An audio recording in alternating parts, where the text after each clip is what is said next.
This was the final ever ECW, and boy, did it not feel important.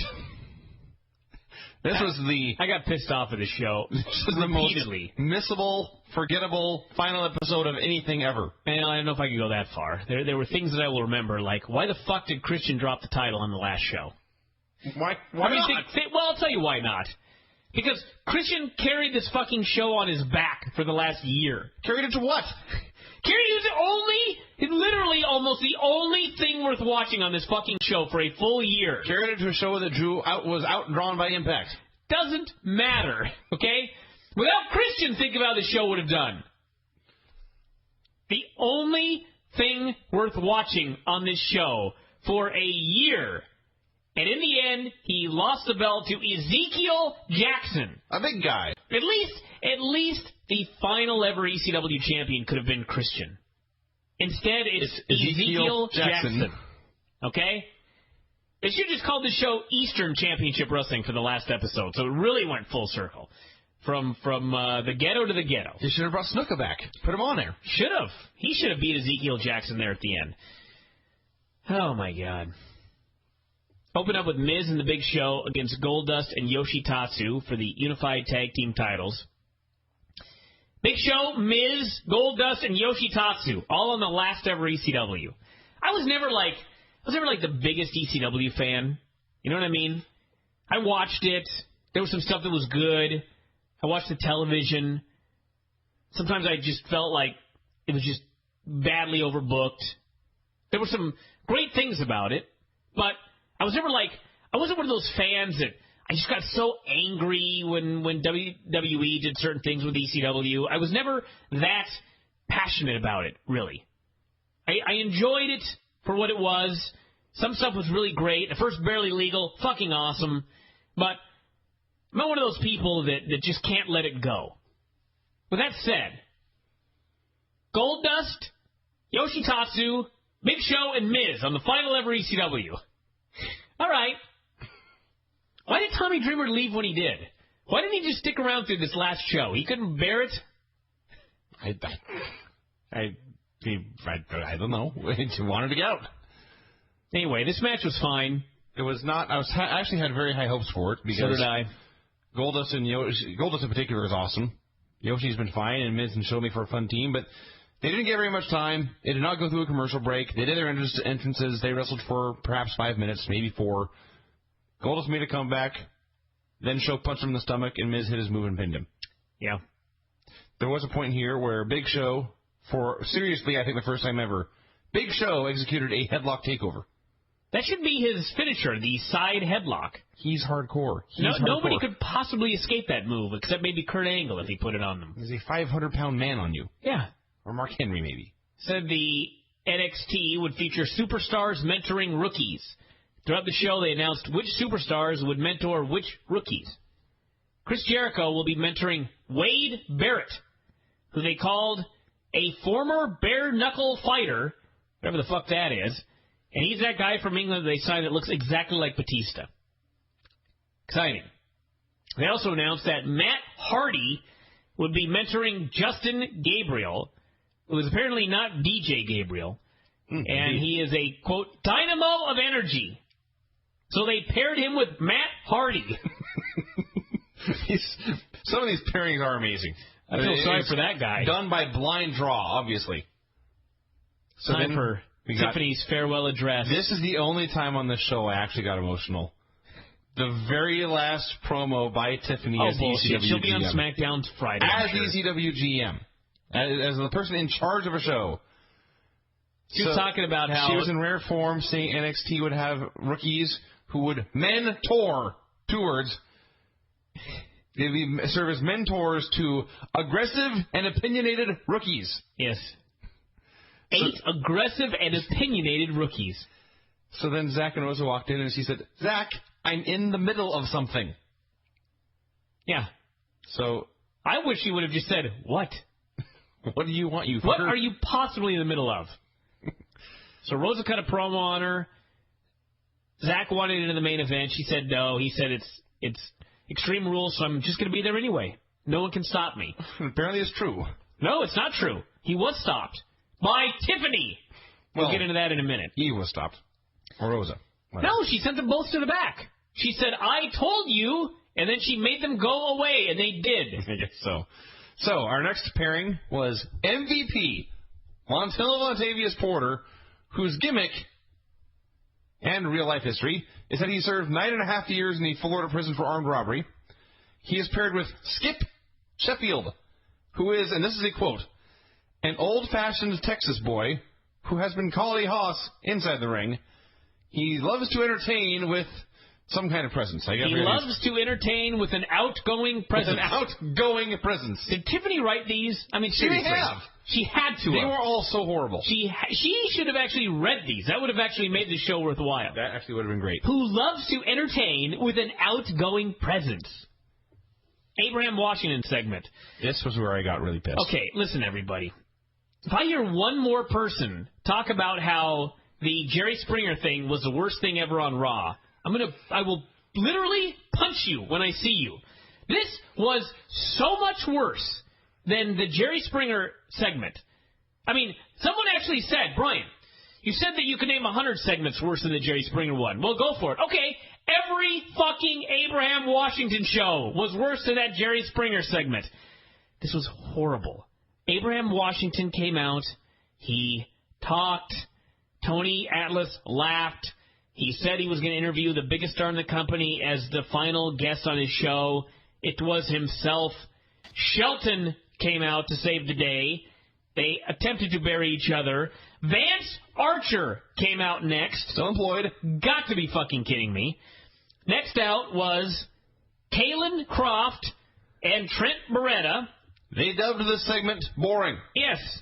They were correct, but still. Then Kozlov came out, and Shelton, anyway, proceeded to clear the ring with Kozlov, and then they shook hands. This was the most god-awful segment of all times. I wrote that was the most useless segment there has ever been on any show ever. How could anyone seriously find that Springer segment worse than this? I don't know. I absolutely have no idea. No idea at all. This was terrible. Pile of shit this was. It wasn't even that long, but it just, we were watching this someone who asked, why is the show going off the air? And you held your hand, and this is the beginning of the show, mind you. You held your hand to the screen and turned to them and said, it sucks. And this is the proof. Yes. This was this show sucking. This was the point where I just thought, this is why the show is going off the air. Because it sucks. So instead of, I really thought about this later during Christian's final promo, but, so the letters have been around since 1994, and they kept talking about this company like it mattered. They didn't show us any of the things that people are actually going to remember. And if you don't want to promote folks like Raven or Shane Douglas or Sandman or Dreamer or people who don't work for you, fine. You can talk to people who do still work for you who used to be on the show.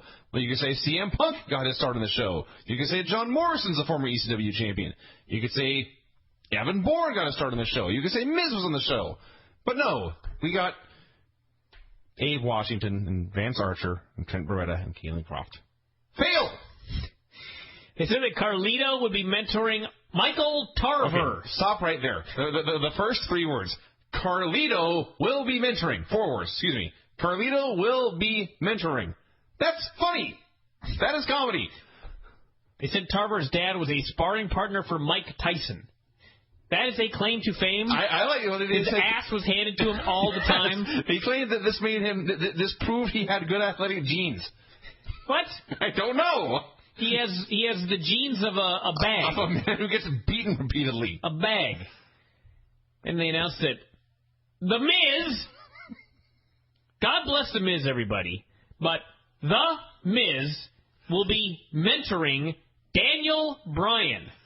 That is fucking comedy right there. You mentioned this at the start of the show, and I actually legit seriously thought you were joking. And then it shot on the screen, and I shrieked. Yeah. The Miz is going to teach Bryan Danielson how to wrestle, everybody. And they said Bryan would, quote, bring a no-nonsense attitude to WWE. I'll say. He's in trouble.